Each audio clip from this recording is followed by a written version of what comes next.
Assalamu alaikum, I'm Aisha and you're watching Samaa News. Here are today's headlines.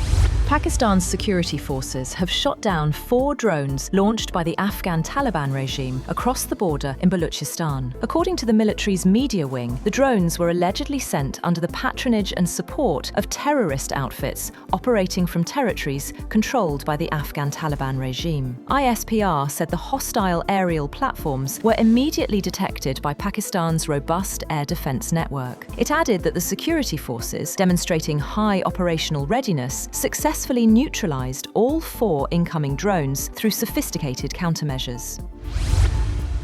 Deputy Prime Minister Ishaq has warned India against undermining the Indus Waters Treaty, saying any attempt to block or divert Pakistan's water would be considered a hostile act. Addressing an international seminar on the Indus Waters Treaty in Islamabad, reaffirmed Pakistan's commitment to pursuing its water rights through international law and diplomacy. Speaking on the occasion, Indus Waters Commissioner Syed Muhammad Mehar Ali Shah called India's suspension of treaty obligations illegal, warning that withholding water data could affect millions of Pakistanis.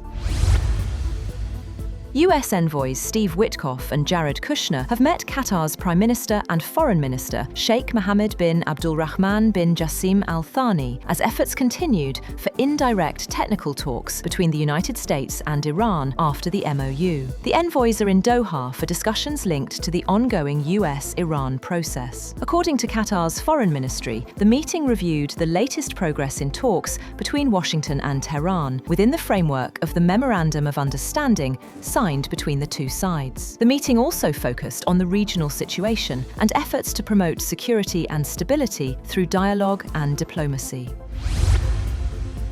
US Vice President J.D. Vance has said President Donald Trump has instructed officials to continue talks with Iran, but warned that Washington still has several options if diplomacy fails to produce a successful outcome. In an interview on Tuesday, Vance said technical talks with Iran are continuing and are based on earlier negotiations between the 2 sides. He said there is still uncertainty over Tehran's next steps and that no one can say with certainty what Iran will decide. He added that Washington has seen both positive and negative signs.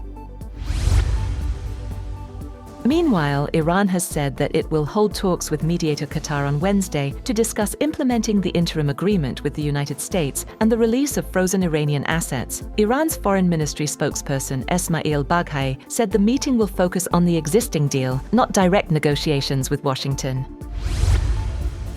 Turkey says NATO is adapting to an evolving global security environment and insists the United States is not preparing to withdraw from the alliance. Speaking ahead of next week's NATO summit in Ankara, Turkish Defense Minister Yasar Güler said the alliance remains united despite ongoing debates over defense spending, burden sharing, and US military deployments. Turkey will host leaders from all 32 NATO member states, along with representatives from Gulf and Asia-Pacific countries, as the alliance seeks to strengthen cooperation and regional deterrence.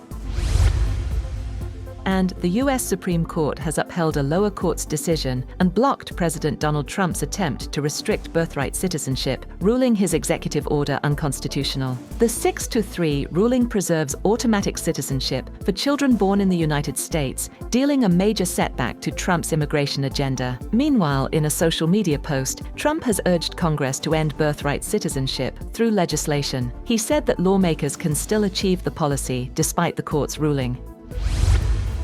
That's all for now. For more updates, visit www.samaa.tv.